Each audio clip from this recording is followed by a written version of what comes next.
हरियाणा की हर अपडेट के लिए बेल आइकन दबाएं और सब्सक्राइब करें एस टीवी हरियाणा न्यूज।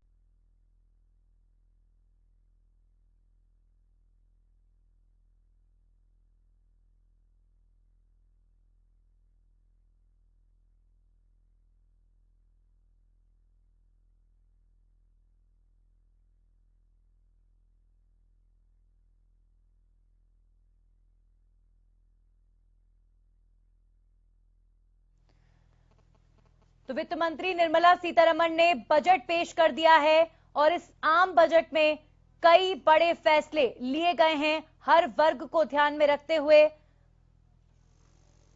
चाहे कृषि क्षेत्र हो या हेल्थ सेक्टर हो। कई बड़े फैसले लिए गए हैं। एफडीआई की सीमा 49 से बढ़ाकर 74% कर दी गई है। रोड प्रोजेक्ट्स के लिए भी 11,000 करोड़ का आवंटन निर्धारित किया गया है। हेल्थ केयर की बात करें तो कुल 2.23 लाख करोड़ रुपए निर्धारित किए गए हैं। नई स्वास्थ्य योजना के लिए 64,180 करोड़। हेल्थ सेक्टर पर प्राइम फोकस। परिवहन मंत्रालय को भी 1.18 लाख करोड़ रुपए देने का प्रावधान है। सरकारी बैंकों की बात करें तो 22,000 करोड़ की मदद सरकारी बैंक को दी जाएगी। तो फॉरेन डायरेक्ट इन्वेस्टमेंट को बढ़ाने के लिए यहां पर प्रयास। रोड प्रोजेक्ट बढ़ाने के लिए 11,000 करोड़ आवंटित। हेल्थ केयर के लिए 2.23 लाख करोड़। देखिए, लगातार यही बजट पेश होने से पहले अनुमान लगाया जा रहा था कि इस बार प्राइम फोकस सरकार का अपने बजट में हेल्थ सेक्टर पर नजर आएगा और वैसा ही होता नजर आ रहा है। हेल्थ सेक्टर को लेकर बड़े फैसले लिए गए हैं इस बजट में। चूंकि 2020 कोरोना महामारी के चलते, जिसमें हेल्थ सेक्टर की बड़ी भूमिका रही, आत्मनिर्भर भारत का जिक्र करते हुए हेल्थ सेक्टर में जिस तरीके से दुनिया भर में भारत की तारीफ हुई है, इसे और बढ़ाने के लिए सरकार ने बड़ी राशि तय की है। हेल्थ सेक्टर के लिए, हेल्थ केयर के लिए 2.23 लाख करोड़ निर्धारित किए गए हैं। नई स्वास्थ्य योजना के लिए 64,180 करोड़ रुपए निर्धारित किए गए हैं, जिससे हर शहर हर गांव तक स्वास्थ्य सुविधाएं पहुंचे। यही प्रयास सरकार करेगी। 2020-21 में जो प्राइम फोकस है वो देश को आत्मनिर्भर और वोकल फॉर लोकल पर रहने वाला है। आयकर स्लैब में इस बार कोई बदलाव नहीं हुआ है। बड़ी खबर, बड़ी बात यह है कि आयकर स्लैब में, इनकम टैक्स स्लैब में कोई बदलाव नहीं हुआ है।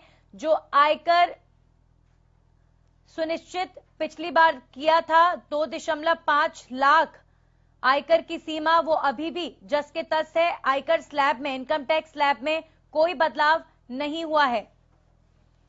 तो कहीं ना कहीं जो उम्मीद लगाए बैठे थे तमाम मिडिल क्लास वर्ग के लोग कि इनकम टैक्स में किसी तरह का फेरबदल होकर उनको फायदा मिलेगा, ऐसा कुछ इस बजट में इस बार नहीं हुआ है।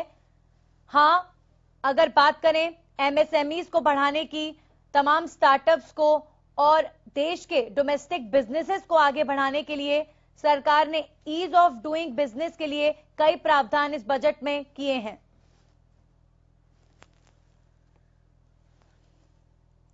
ट्रांसपोर्ट सिस्टम को दुरुस्त करने के लिए भी यहां पर हाईवेज लगातार निर्मित हुए हैं और भी हाईवेज बने। इसके लिए अच्छा खासा बजट निर्धारित किया गया है। 11,000 करोड़ रुपए परिवहन मंत्रालय को सरकार की तरफ से मिलेंगे। सरकारी बैंकों को 22,000 करोड़ की मदद मिलेगी। इसके अलावा एफडीआई की सीमा भी 49 से बढ़ाकर 74% कर दी गई है।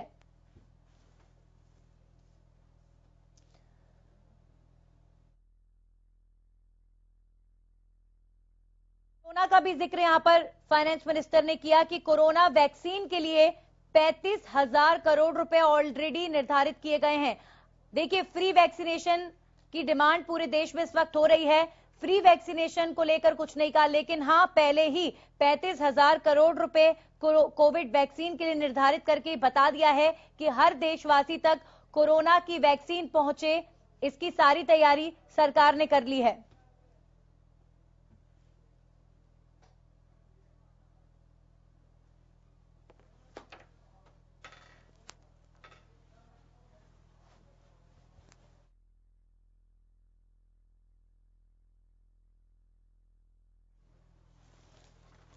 तो आत्मनिर्भर भारत की सबसे पहले यहां पर बात की। जब वित्त मंत्री निर्मला सीतारमण ने अपना बजट शुरू किया, उससे पहले आत्मनिर्भर भारत और किसानों की इनकम को डबल करने को लेकर उन्होंने जिक्र किया।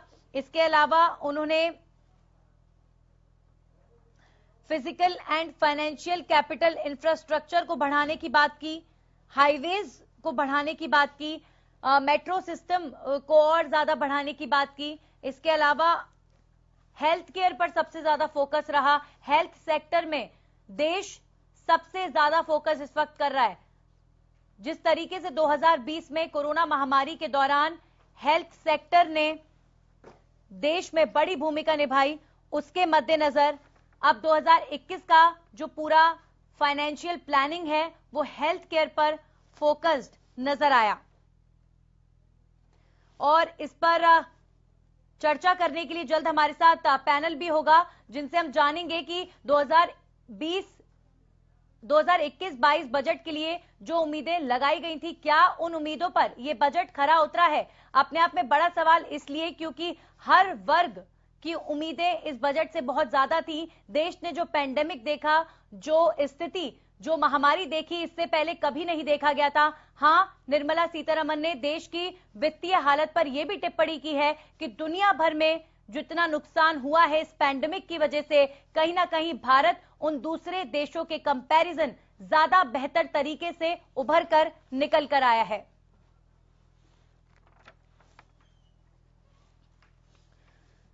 और हमारे साथ इस वक्त स्टूडियो में पैनल मौजूद है। हम सीधा रुख करेंगे, डॉक्टर बीएस दहिया हमारे साथ जुड़े हैं, हेल्थ एक्सपर्ट हैं, Tejveer Singh defence expert, professor Subhash Sapra जो कि शिक्षाविद हैं, और अनुराग पक्षी बीजेपी के प्रवक्ता हमारे साथ इस वक्त स्टूडियो में मौजूद हैं। आप चारों का बहुत बहुत स्वागत। सबसे पहले मैं रुख करूंगी डॉक्टर बीएस दहिया आपका, क्योंकि हेल्थ सेक्टर को लेकर इतना बड़ा प्रावधान, बजट जो है फोकस्ड रहना हेल्थ सेक्टर की तरफ, पहली दफा ऐसा देखने को मिल रहा है, तो अपने आप में इस शुभ संकेत के तौर पर इसे आप देखते हैं?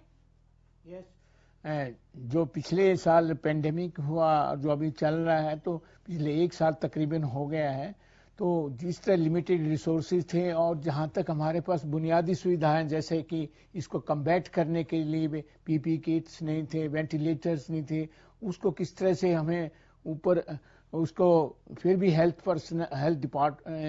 फंक्शनरीज ने किस तरह इसका सामना किया, और गवर्नमेंट ने भी इसमें समझा कि इन कठिनाइयों को करते हुए आगे भी इसको किस तरह बढ़ा दो। ये स्वागत है कि उसकी तरफ ध्यान दिया गया और जिसमें काफी बढ़ावा दिया गया। और इसके अतिरिक्त जो न्यू हेल्थ पॉलिसी है, लेट्स कम, वो जब उसका अनरोल होएगी तो पता लगेगा।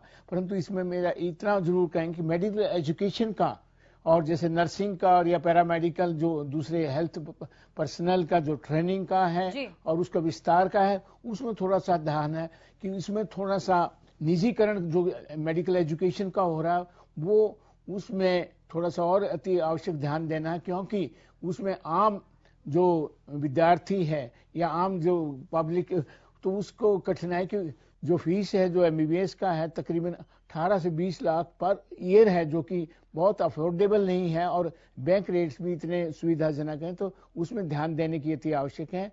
बाकी जहां तक है इसमें लेट्स सी हर शहर, गांव और क्या ढाणी तक यदि हम ये पहुंचा सकें जैसे कि इनिशिएट किया गया है, तो वी वेलकम द बजट।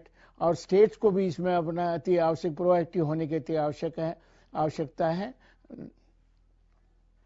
जी बिल्कुल, बिल्कुल डॉक्टर साहब, जिस तरीके से देश ने 2020 में देखा, इस पैंडेमिक के दौरान वेंटिलेटर्स की बात हो चाहे पीपी किट्स की बात हो, देश के अंदर इस तरह की जो है स्थिति पहली बार थी कि दुनिया भर हमारे देश पे डिपेंडेंट हो। इसी के साथ मैं आपसे कोविड को लेकर भी चर्चा करूंगी। कोविड की वैक्सीन को लेकर देश भर को इंतजार था कि शायद फ्री वैक्सीन को लेकर कोई बड़ी अनाउंसमेंट जो है वित्त मंत्री करें, लेकिन फ्री वैक्सीन की बात तो नहीं की। लेकिन हाँ, 35,000 करोड़ रुपए का प्रावधान करके ये जरूर साबित किया है कि हाँ, कोरोना वैक्सीन के लिए कोशिश सरकार की यही है कि हर देशवासी तक पहुंचे। इसके लिए सरकार तैयारी कर चुकी है। डॉक्टर बीएस दहिया, मेरे विचार में यदि गवर्नमेंट पूरी तरह से पूर्णतः इसको फ्री ना कर सके तो इसको सब्सिडाइज जरूर कर दिया जाना चाहिए, ताकि इसमें पब्लिक पूरी तरह से पब्लिक पार्टिसिपेशन हो, क्योंकि मिनिमम जो हार्ड इम्यूनिटी प्राप्त करने के लिए, ताकि इसमें सुनिश्चित हो कि इसको ये क्या कहते हैं, इसका आगे फर्दर फैलाव ना हो, तो मिनिमम 60 to 70% प्रोटेक्शन होना इसका इम्यूनाइजेशन करके, वैक्सीनेशन करके हैं। तो उसमें खास तौर पर EWS इकोनॉमी वीकर सेक्शंस को और उनको देना, मैं तो ये समझता हूं कि गवर्नमेंट शुड कम फॉरवर्ड कि इसमें डेफिनेटली रूरल एरियाज में या स्लम्स में दे डिजर्व टू बी, या उनको फ्री होना चाहिए। जी बिल्कुल, मैं रुक करूंगी प्रोफेसर सुभाष तपरा का भी। एक शिक्षाविद होने के नाते आप कितना मानते हैं बजट जो है खरा उतर पाया है उम्मीदों पर? सबसे पहले मैं हरियाणा न्यूज का धन्यवाद देता हूं कि आपने मुझे ये अपॉर्चुनिटी दी यहाँ पे। जी मैडम जो फाइनेंस मिनिस्टर निर्मला सीतारमन जी हैं, उन्होंने ये थर्ड टाइम बजट पेश किया है and she is well experienced. कोविड-19 पिछले मार्च से और आज जनवरी चल रही है एंड फरवरी चल रही है, एंड हो रहा है, इसका पूरा साल हो चुका है। जी जी, पूरी अर्थव्यवस्था ध्वस्त हो चुकी है। गवर्नमेंट पिछली बार भी यही थी, आज भी यही है, हरियाणा स्टेट में भी यही थी, आज भी यही है। जितना बुरा हाल आम लोगों का हुआ है वो कभी नहीं हुआ, सिर्फ हरियाणा में नहीं, इंडिया में नहीं, पूरे वर्ल्ड में एक जैसा रहा है। परंतु गवर्नमेंट नहीं संभाल पाई उसको। बिल्कुल हर तरह से बेरोजगारी, महंगाई, जितनी प्रॉब्लम्स हो सकती हैं वो सारी की सारी रही हैं यहाँ पर। गवर्नमेंट क्या कर सकती थी और वो आज उम्मीदें थी इस बजट से। सबसे पहले मैं बताता हूं, मध्यम वर्गीय के लिए जो स्लैब की जो घोषणा उम्मीद थी, आज ही नहीं, जब ये सेकंड टाइम आने बीजेपी गवर्नमेंट आ रही थी, उससे यानी इंटरिम बजट बाद पेश कर दिया गया था, उस टाइम भी उम्मीद थी जो स्लैब है it will go up to 5 lakh. आज पूरी उम्मीद थी। सभी मिडल मैन जिसकी कमर बिल्कुल टूटी हुई है, उधर से स्कूल कॉलेज बंद पड़े हैं, कंपनीज बंद पड़ी हैं, एम्प्लॉइज को हटा दिया गया है, उनकी सैलरी डिडक्शन कर दी गई है। एम्प्लॉइज सुबह 9 बजे जाता है, रात को 3 बजे आता है, इतना उसके ऊपर स्ट्रेस है। यानी जितना उसको एम्प्लॉय को सैलरी मिलेगी जी, उसका 1/3, उसका हाफ वो सीधा गवर्नमेंट के वापिस चला जाएगा। जी, मतलब आपको उम्मीद थी कि टैक्स स्लैब में कुछ हद तक जो है रियायतें दी जाएंगी, लेकिन कोई बदलाव निराशाजनक है। चलिए, हमारे साथ इस पैनल में मैं 2 गेस्ट और जुड़े हैं, उनको भी इंट्रोड्यूस करना चाहूंगी। राजेश लाठर जुड़े हैं हमारे साथ, किसान नेता, और वेणु गोपाल जुड़ी हैं, कांग्रेस से प्रवक्ता हैं। मैं वेणु अग्रवाल जी, आपका रुख करूंगी और आपका भी रिएक्शन लेना चाहूंगी इस बजट को लेकर। क्या रिएक्शन आपकी तरफ से ओवरऑल इस बजट को लेकर? जैसे मेरे अभी भाई ने कहा कि बिल्कुल निर्मला सीतारमण जी एक्सपीरियंस हैं, थर्ड बजट था उनका, एंड मैं भी कहना चाहूंगी कि she is well experience in reading the budget.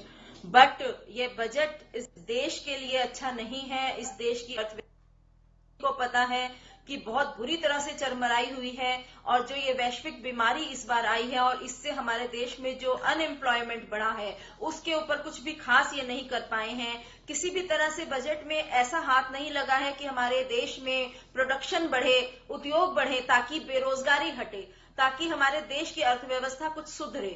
लेकिन हाँ, कुछ सेक्टर्स में उन्होंने केवल लीपापोती की है, और इस तरह से हमें एक समझाया गया है कि बजट देश के लिए अच्छा है। लेकिन जहां तक मेरा सवाल है, हम लोग ये मानते हैं कि ये बजट केवल एक कोरी लीपापोती की गई है पिछले बजट के ऊपर, और कुछ भी इसमें बहुत अच्छा नहीं आया है, क्योंकि देश आज बहुत बुरी हालत से गुजर रहा है। जो इस साल हमने देखा हमारे साथ, पूरे देश में जो हमने हालात देखे, जो लोगों ने नौकरियों से हाथ धोया, लोग भूखे तक मरे, उनकी सैलरीज खत्म हुई। आप ये बताइए कि ये लोग उसके ऊपर क्या कर पाए? जो हमारे बच्चे वर्क फ्रॉम होम कर रहे हैं, क्या टैक्स अलाउंस उनको दे रहे हैं? क्या उनके लिए बेनिफिट्स दिया जा रहा है? जो नेट और इलेक्ट्रिसिटी वो यूज कर रहे हैं, वेणु जी जान लेते हैं। इसका जवाब देने के लिए अनुराग बख्शी हमारे साथ जुड़े हैं बीजेपी से। अनुराग जी, जो सवाल खड़े हो रहे हैं बजट के बाद, चाहे विपक्ष में बैठे नेता हों, चाहे जो प्रोफेसर सुभाष तपरा हमारे साथ जुड़े, उन्होंने जो सवाल खड़े किए कि टैक्स स्लैब में कोई बदलाव नहीं, मिडिल क्लास के लिए कोई बड़ी घोषणाएं नहीं, इसको लेकर क्या रिएक्शन आप देंगे?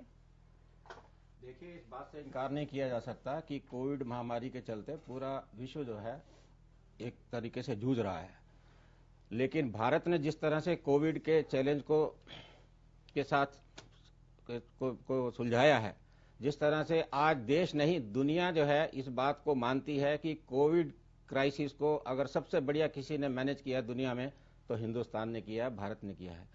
आज हमने न केवल कोविड वैक्सीन रिकॉर्ड समय में बनाई है, बल्कि लगभग 20 देशों को हम आज कोविड वैक्सीन का एक्सपोर्ट कर रहे हैं। तो ये तो है कि जब चुनौती काल में उस चुनौती को स्वीकार करना और उससे जूझना।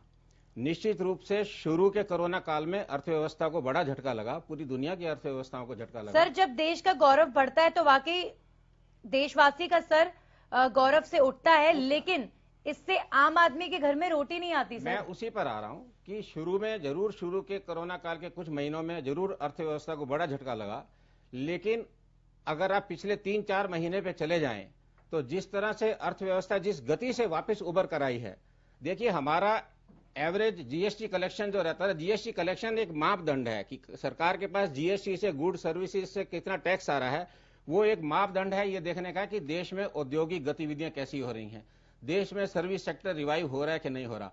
तो अब आप नवंबर में आइए, नवंबर में 1,04,000 करोड़ रुपया जीएसटी कलेक्शन हुआ, दिसंबर में 1,15,000 करोड़ रुपया जीएसटी कलेक्शन हुआ और जनवरी में 1,19,000 करोड़ रुपया जीएसटी कलेक्शन हुआ।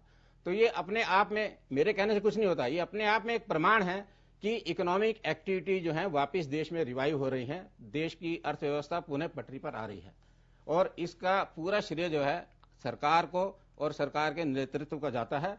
जहां तक इनकम टैक्स में बदलाव की बात करी, बल्कि इस बार तो लोग ये उम्मीद कर रहे थे कि शायद कोरोना से जूझने के लिए जिस तरह का धन हमें चाहिए, जिस तरह का पैसा चाहिए, उसके लिए हो सकता है कि सरकार कुछ नए टैक्स लगाए। यहां तक कि कुछ लोग तो कोविड टैक्स की बात कर रहे थे कि सरकार शायद कोविड टैक्स लगाएगी, लेकिन सरकार ने ऐसा कोई नया कर का बोझ नहीं दिया है किसी के ऊपर। इनकम टैक्स में कुछ रियायतें पिछले साल दी गई थी, भाई साहब ने 5 लाख की बात करी, तो 5 लाख रुपए तक तो इनकम टैक्स कोई है ही नहीं, ऑलरेडी एग्जम्प्टेड है। और बुजुर्गों के लिए तो बहुत विशेष राहतें दी गई है, 75 साल से सीनियर सिटीजन होगा तो उसको कोई इनकम टैक्स आप सर 5 लाख की बात करते हैं, 5% तो लगता ही है 5 लाख। मैं बताता हूँ, इनकम टैक्स जो स्लैब है it is exempted up to 2,50,000। बिल्कुल। उसके बाद फिर 87A का रिबेट है 12,500। अगर आपकी 5,10,000 पे अगर आपकी इनकम है तो you will have to pay income tax on 2,60,000, मतलब 10% हो जाता है। No it is exempted up to 250। आपको 2,60,000 पे टैक्स देना पड़ेगा। अगर 5 लाख रुपए तक आपकी इनकम है तो 2.5 लाख एग्जम्प्टेड है और नेक्स्ट 2.5 लाख पर जो 12,500 बनता है 5%, इट विल बी और जो लोग जॉब कर रहे हैं उनको यही उम्मीद थी कि टैक्स स्लैब में कुछ तो बदलाव होगा, क्योंकि 2020 की जो परिस्थितियां थी वो बहुत ज्यादा चुनौतीपूर्ण थी। कई लोगों की जॉब्स गई और कई लोगों की सैलरी में डिडक्शंस हुए, तो उसके मद्देनजर लोगों को उम्मीद थी कि टैक्स में जरूर कुछ राहत मिलेगी। ये जो टैक्स की जो लिमिट है टैक्स देने की, वो 2.5 लाख से टैक्स ना देने की जो लिमिट है वो 2.5 लाख से जो है 5 लाख हो, इस तरह की उम्मीद कर रहे थे वो। लेकिन जो एक्सपर्ट्स थे वो कम से कम ये कह रहे थे कि 3 लाख तक तो होगी। चलिए इस पर भी हम राय ले लेते हैं कि किसी तरह का बदलाव जब टैक्स स्लैब में नहीं किया गया है तो ये कितना ज्यादा निराशाजनक होगा तमाम उन लोगों के लिए जो इस तरह की उम्मीद लगाए बैठे थे। उससे पहले मैं रुक करूंगी यहाँ पर तेजवीर सिंह का, जो है डिफेंस एक्सपर्ट। तेजवीर जी, क्या लगता है आपको डिफेंस सेक्टर के लिए जिस तरह की परिस्थितियां इस वक्त बॉर्डर्स पर चल रही हैं, उम्मीद यही थी कि इसी बीच बड़ी खबर आ रही है। पहले बजट से शेयर बाजार में रौनक आ गई है। आपको बड़ी खबर बता दें, सेंसेक्स में 1500 अंकों का उछाल दर्ज किया गया है, निफ्टी में भी 500 अंक की बढ़त। इस वक्त की बड़ी खबर यह है, देखिए शेयर मार्केट में इस वक्त हलचल तेज हो गई है और जाहिर तौर पर बजट जब पेश हुआ है तो लगातार रिएक्शंस भी आने शुरू हो गए हैं। एक बार डिफेंस के लिए सरकार को क्या करना चाहिए था या कितना उम्मीदों पर खरा उतरा है, ये जानते हैं तेजवीर सिंह जी से। सर, हरियाणा न्यूज का धन्यवाद करता हूँ मुझे पार्टिसिपेशन के लिए बुलाया, और मैं भारत सरकार का भी धन्यवाद करता हूँ, साथ में वित्त मंत्री श्रीमती निर्मला सीतारमण का भी धन्यवाद करता हूँ। बजट कुल मिला के बहुत अच्छा बजट रहा है। खासकर डिफेंस की बात करो, डिफेंस के लिए भारत सरकार ने पहले से ही बहुत अच्छा ध्यान रखा है, काफ़ी बजट दिया है डिफेंस को, डिफेंस के लिए काफ़ी भारत के लिए चुनौतियां रही हैं। पिछले साल 2020 में काफ़ी इंसर्जेंसी देश में रही है, बॉर्डर पे रही है, उसको ठीक से संभाला है भारत सरकार ने, भारत की आर्मी ने, भारत के जितने भी लोग हैं सबने आर्मी का भी साथ दिया है, सरकार का भी साथ दिया है। मैं समझता हूं कि डिफेंस के लिए सरकार हमेशा से, जब से बीजेपी सरकार आई है, अच्छा करती रही है और आगे भी अच्छा करती रहेगी। डिफेंस का बहुत ज़्यादा ख्याल सरकार रखती आई है आज तक। चलिए, बिल्कुल, यानी डिफेंस सेक्टर के लिए सरकार ने अब तक जो प्रावधान किए और जो देखिए आज कोई बहुत बड़ी घोषणा डिफेंस सेक्टर को लेकर नहीं की है सरकार ने, तो अब देखते हैं कि इससे और क्या क्या आगे डिफेंस के जो एक्सपर्ट हैं उनकी क्या प्रतिक्रिया आती है। लेकिन हमारे साथ तेजवीर सिंह जी जो जुड़े हैं वो पूरी तरीके से संतुष्ट नजर आ रहे हैं। आगे बढ़ेंगे, हमारे साथ पैनल में एक और गेस्ट जुड़ चुके हैं, दिनेश देशवाल जी जो कि सीए हैं। आपका भी बहुत बहुत स्वागत सर। आपसे टैक्स स्लैब को लेकर मैं जरूर समझूंगी कि आखिर क्यों नहीं किया गया और कितना नुकसान या कहेंगे कितनी निराशा इस वक्त मिडिल क्लास वर्ग में होगी सरकार के इस अनाउंसमेंट से कि टैक्स स्लैब में कोई बदलाव नहीं हुआ है। उससे पहले हम रुक करेंगे राजेश लाठर साहब का, जो कि किसान नेता हैं। लगातार देखिए किसानों का आंदोलन जारी है। उम्मीद यही की जा रही थी कि सरकार ऐसी रियायतें देगी या ऐसी कोई ना कोई घोषणा जरूर करेगी जिससे किसानों का गुस्सा जो है थोड़ा ठंडा हो। सरकार की तरफ से जब वित्त मंत्री निर्मला सीतारमण बजट पेश कर रही थी तो उन्होंने एमएसपी को लेकर कहा कि इस सरकार ने एमएसपी 1.5 गुना ज्यादा दी है किसानों को। वित्त मंत्री ने कहा है कि सरकार किसानों को हितों को ख्याल रखते हुए कमोडिटी के लिए किसानों को 1.5 गुना एमएसपी अब तक दे चुकी है। तो जो दिया गया उसका जिक्र हुआ। एपीएमसी को एग्री इंफ्रा फंड के दायरे में भी लाए जाने की बात करी है। तो ओवरऑल आप लोग कह रहे हैं मंडी सिस्टम खत्म हो जाएगा, इस कानून से एमएसपी खत्म हो जाएगी। यहां तो बजट तक में एमएसपी और एपीएमसी की बात हो गई सर।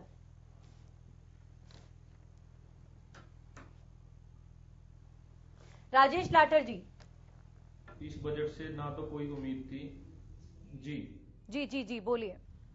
किसानों को ना तो इस बजट से सरकार से कोई उम्मीद नहीं थी, ऐसा ही इन्होंने बजट पेश किया है।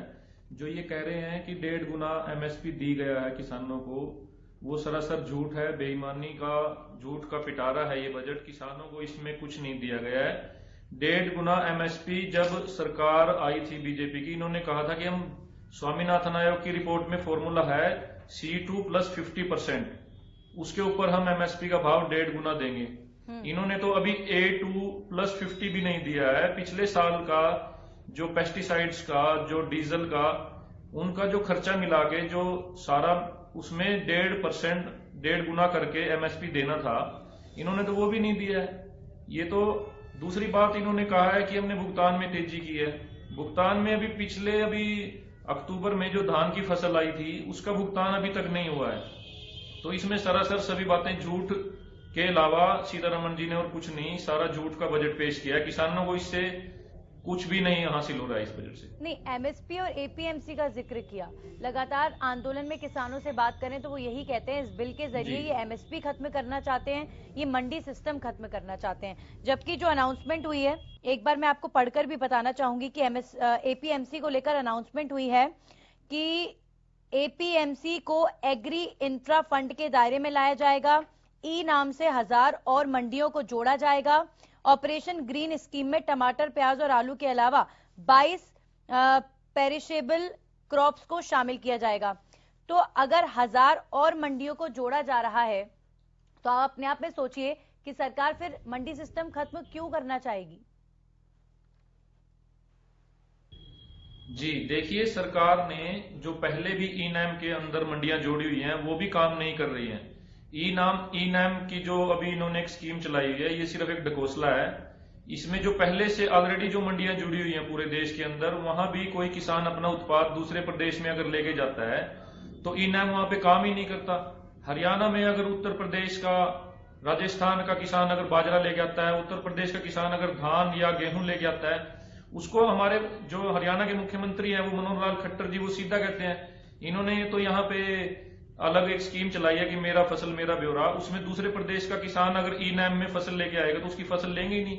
केंद्र सरकार की नीतियां अलग है, इसका मतलब हरियाणा सरकार या पंजाब सरकार या जो दूसरी सरकारें हैं, क्या वो ई-नैम की जो घोषणा हुई है उसको मानती हैं? बिल्कुल भी नहीं मानते। ये तो सिर्फ एक ढकोसला है, दिखावेबाजी के लिए खाली घोषणाएं हैं, इसमें जमीनी स्तर पर कुछ भी नहीं है। जी जी, चलिए अब मैं रुक करूंगी दिनेश देशवाल जी का। टैक्स स्लैब में बदलाव की उम्मीद की जा रही थी, लेकिन बदलाव नहीं हुआ। कोविड महामारी के दौरान लोगों के बिजनेस ठप हुए, दूसरी तरफ लोगों के जॉब्स गई, वर्क फ्रॉम होम की वजह से डिडक्शन हुए सैलरीज में। ऐसे में उम्मीद यही लगाई जा रही थी कि सरकार कोई ना कोई बड़ी रियायत टैक्स में देगी, लेकिन ऐसा ना होना कितनी बड़ी निराशा की बात। हाँ जी, बिल्कुल। ये सबसे पहले तो मैं सभी को नमस्कार करना चाहूंगा और एसटीवी हरियाणा न्यूज का धन्यवाद देना चाहूंगा जो बजट पे स्पेशल बहस का ये प्रोविजन रखा है, जिससे काफी बजट में छुपी हुई चीजें निकल के आएंगी। अब जो जैसा मैम ने पूछा उसका मैं एक जवाब देना चाहूंगा। जो इसमें जो फेवरेबल पोजीशन आई है बजट में, जो एक आम आदमी के लिए फेवरेबल पोजीशन आई है, वो दो चीज ही मैं अभी तक देख पाया हूँ। एक तो अफोर्डेबल हाउसिंग का जो इंटरेस्ट की छूट मिलती है वो 1 साल के लिए और बढ़ा दिया गया है इन्होंने, और एक डीआरसी जो डिस्प्यूट रिजोल्यूशन कमेटी का एक गठन किया गया है, जो 50 लाख तक की इनकम है जिनको 10 लाख तक के टैक्स के डिस्प्यूट हैं, तो एक स्पेशल एक अलग से पैनल बिठा के छोटे डिस्प्यूट को रिजोल्व करने का समाधान दिया गया है।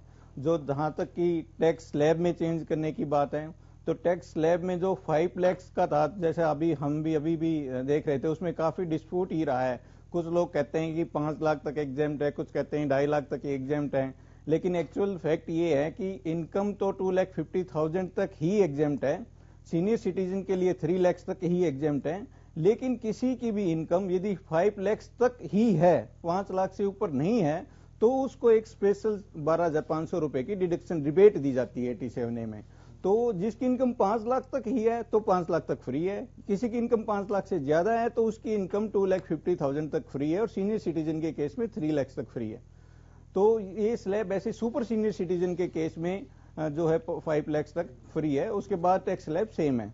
अभी एक नई स्लैब जो अभी बनाई गई है 75 ईयर्स को, 75 ईयर्स हो गए हमारे कंट्री को, तो उसके हिसाब से 75 का एक नया स्लैब सीनियर सिटीजन के लिए बनाया गया है कि उनको रिटर्न फाइल करने की जरूरत आगे से नहीं रहेगी। तो ये एक फैसले हैं, लेकिन जो ये एक अनोमली है, मैं आपसे समझना चाह रही हूँ कि उन्हें रिटर्न फाइल करने की जरूरत नहीं पड़ेगी, लेकिन यहाँ पर जो उनका टैक्स है वो तो ऑलरेडी बैंक डिडक्ट कर देगा, तो इसमें फायदा क्या हुआ? मैम, ये एक कंप्लायंस होता था, एक जो आप मेरे पास भी आते थे बहुत से आदमी 75 ईयर से अबाव हैं, वो चल नहीं सकते। मैं जानता भी कुछ लोगों को हम अपने लड़के को उनको घर भेजते हैं, वो मूव नहीं कर सकते, तो उनके लिए एक समस्या ये थी कि 75 ईयर्स की एज में आप किसी सीए के पास जा रहे हो, किसी अकाउंटेंट के पास जा रहे हो रिटर्न भरवाने के लिए, तो उनके एक उस एज में आप समझो एक रिलैक्सेशन, बहुत अच्छी रिलैक्सेशन है ये सीनियर सिटीजन के लिए कि उनको कंप्लायंस करने की कोई जरूरत नहीं है। जहां पे भी टीडीएस कट जाएगा वो ठीक है, बट एक पैसा उनका चला जाए उनको वो मतलब नहीं है, उनकी हरासमेंट नहीं होनी चाहिए। तो हरासमेंट से एक बड़ी राहत दी गई है सीनियर सिटीजन को, ये बहुत ही अच्छी बात है।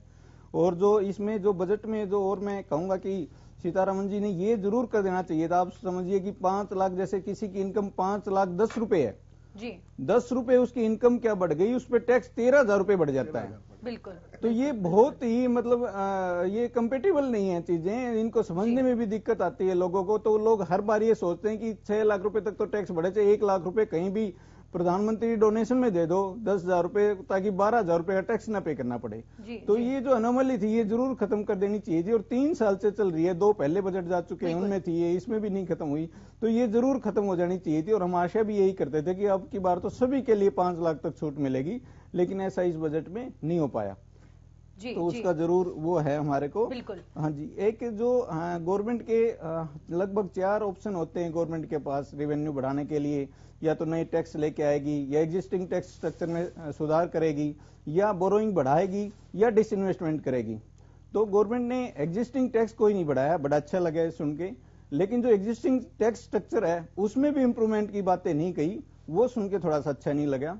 और जो बोरोइंग तो बढ़ेंगी और डिसइन्वेस्टमेंट भी होगा, तो उससे रिसीट होगी, ताकि कैपिटल एक्सपेंडिचर पे खर्च होता रहेगा। अनुराग बख्शी जी, किसान लगातार 2 महीने से आंदोलन कर रहे हैं, लगातार यही उम्मीद कर रहे थे हम कि किसानों को लेकर तो कुछ ना कुछ बड़ा ऐलान जरूर करेगी सरकार, लेकिन कुछ भी नहीं किया।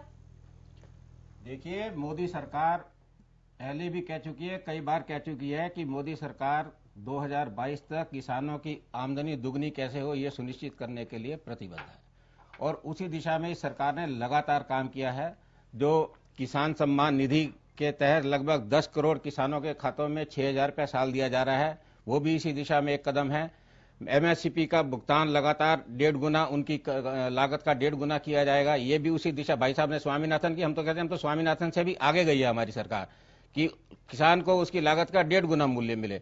This is in addition to जो बाकी किसान को खाद पर, बीज पर, पानी पर, बिजली पर सब्सिडी दी जा रही है।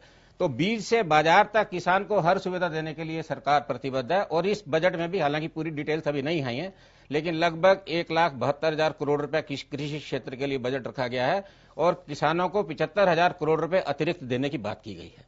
तो ऐसा नहीं है, किसानों के लिए लगातार सरकार काम करती है और ये जो आंदोलन है वो राजनीति से प्रेरित है, सबको पता है। संसद में पारित विधेयक हैं और उसके बावजूद भी सरकार ने कहा कि संवाद के रास्ते खुले हैं। 8 दौरों की बातचीत हुई है और कल भी प्रधानमंत्री ने कहा है किसान कभी भी चाहे बातचीत के लिए मैं एक टेलीफोन कॉल पर हाजिर हूं। एक टेलीफोन कॉल की बात है, लेकिन अभी तक वो एक टेलीफोन कॉल नहीं हो पाया है और बड़ी ही दुर्भाग्यपूर्ण है कि इतने दिनों से आंदोलन चल रहा है जिसकी वजह से किसान और खुद आम आदमी भी जो है परेशान है क्योंकि सड़कों पर ट्रैफिक। वो किस तरह के किसान थे आपने लाल किले पर देख लिया। अगर वो किसान होता, क्या देश का किसान कभी तिरंगे का अपमान कर सकता है? वो तो खुद किसान भी कह रहे हैं कि वो किसान हमारे नहीं लोग नहीं है। तो वो चलिए, किसान नहीं है। वेणु अग्रवाल जी, जिस तरह का बजट ओवरऑल रहा, चाहे कृषि क्षेत्र की बात करें, मुख्य तौर पर हेल्थ डिपार्टमेंट के लिए, हेल्थ मिनिस्ट्री के लिए जो प्रावधान किए गए हैं, क्या उससे कुछ हद तक आप सहमत हैं, सही किए गए हैं देश को आत्मनिर्भर बनाने के लिए? वेणु जी, आपका रिएक्शन लेंगे, उससे पहले रुक करेंगे इस वक्त की बड़ी खबर आ रही है। बजट में पेट्रोल डीजल पर सेस लगा दिया गया है। पेट्रोल पर 2.5 रुपए का कृषि सेस लगाया गया। बड़ी खबर, डीजल पर 4 रुपए का कृषि सेस लगाया गया है। इस वक्त की बड़ी खबर आ रही है, पेट्रोल डीजल पर सेस लगा दिया गया है। 2.5 रुपए पेट्रोल के ऊपर और डीजल के ऊपर 4 रुपए कृषि सेस लगाया गया है।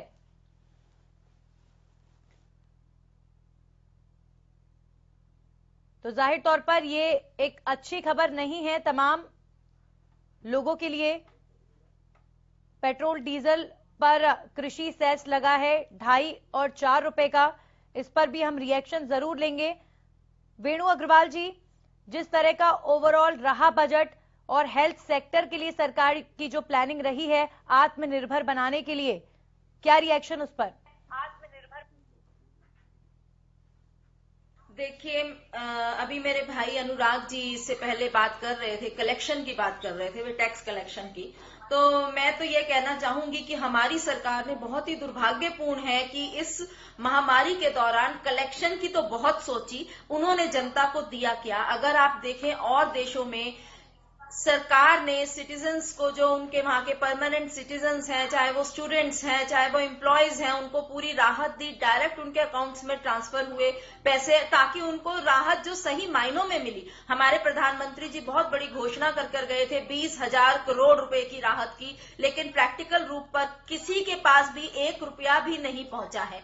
तो केवल बातों में अगर ये लोग इस तरह से बात करेंगे, और अभी बहुत ही हास्यास्पद बात इन्होंने कही है कि 2022 तक ये किसानों की आमदनी को डबल कर देंगे। अरे भाई, जो हालात आपने देश में बनाए हैं, आप तो किसानों को ही खत्म करने में तुले हुए हैं, किसानों की आय को क्या डबल करेंगे? और लाल किले की जहां तक बात है, ठीक बहुत ही शर्म की बात है कि सरकार के द्वारा ही पैदा किए गए, सरकार द्वारा तैयार किए गए वहां पर लोगों ने लाल किले में ऐसी सुरक्षित जगह में जाकर इस बजट पर बात कर रहे हैं और बजट पर ही केंद्रित रहते हैं। मैं आगे बढ़ूंगी, प्रोफेसर सुभाष टपरा का रुख करूंगी।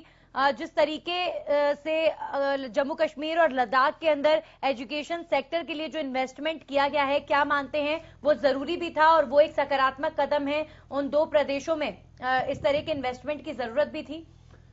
ये ठीक है, government they are doing their best उन स्टेट्स में जहां भी थोड़ी सी एजुकेशन पिछड़ी हुई है। परंतु अभी आज बजट में अभी इन्होंने एक हायर एजुकेशन कमीशन जी, एक आम आदमी होने के नाते मैं इस पर भी आपका रिएक्शन लेना चाहती हूँ कि पेट्रोल और डीजल में जो भी कृषि सेस लगाया गया है, इस पर क्या कहेंगे? पेट्रोल और डीजल मीन पूरी इकोनॉमी को हिला देना।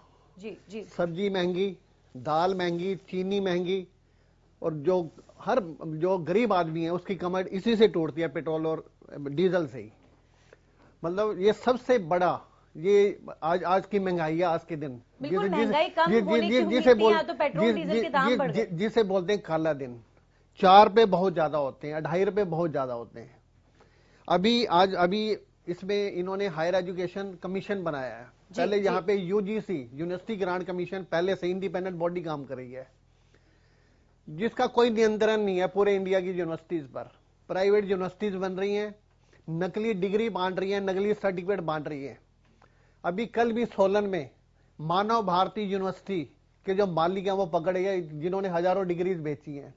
हरियाणा में जितने भी कॉलेज हैं जहां पे हजारों extension lecturers, they are professor, they अपने आप को बोलते हैं असिस्टेंट प्रोफेसर, बिल्कुल जैसे प्याज और टमाटर मंडियों में मिलते हैं वैसे वो डिग्री, फर्जी यूनिवर्सिटी से डिग्री लेकर आ रहे हैं, राजस्थान से या इधर उधर से।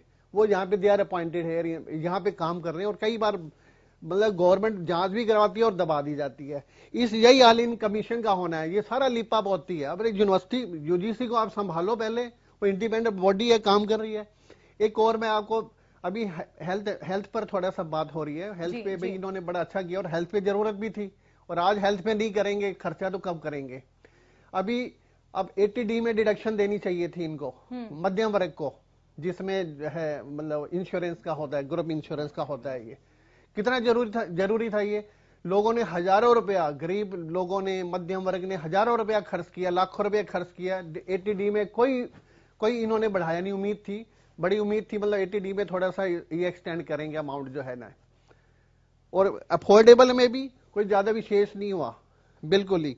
इसी और जो है ना ये अब मतलब यूजीसी पे इनको नियंत्रण करे, और ये कमीशन तो ये सिर्फ लीपा पोती है, इससे ज्यादा कुछ नहीं है। एजुकेशन जो दूसरी स्टेट्स में ठीक है, एजुकेशन आप देख, मतलब हायर एजुकेशन कमीशन जो बनाया, आपको लगता है कि उसकी जरूरत नहीं थी, जरूरत बॉडी है तो अगर बनाती है तो यूजीसी को तो संभाल ले पहले। जी। सिर्फ कमीशन बनाने से क्या होगा? सारी प्राइवेट यूनिवर्सिटी सारी नकली डिग्रीज बांट रही है, इतना बुरा हाल हुआ पड़ा है वहां पे, है? अब कमीशन बनाने से क्या हो जाएगा? यूजीसी बंद कर देंगे क्या? जी। चलिए, बिल्कुल मैं रुक करना चाहूंगी अब डॉक्टर BS दहिया का। जिस तरीके से आत्मनिर्भर बनाने की बात की जा रही है हेल्थ सेक्टर में, जो भूमिका रही हेल्थ सेक्टर की 2020 में, वो काबिले तारीफ है, पूरी दुनिया उसकी तारीफ कर रही है, लेकिन उसे और ज्यादा सुदृढ़ करने के लिए और ज्यादा बेहतर बनाने के लिए जो ऐलान किए गए हैं, आपको लगता है कि वो काफी हैं? अच्छा कर रही है सरकार हेल्थ सेक्टर में? महज अनाउंसमेंट ये अकेले काम नहीं करेंगी।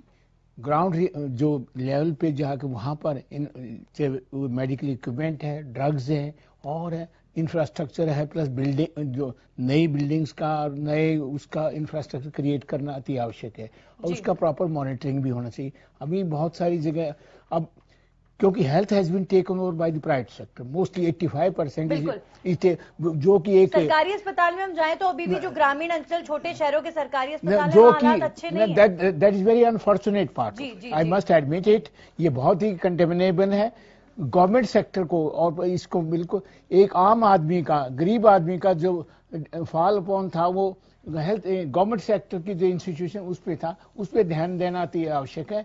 यही गुड़गांव में देख लीजिए आप, या और दूसरे बड़े शहरों में हर जगह इतने number of hospitals, private hospital have cropped up.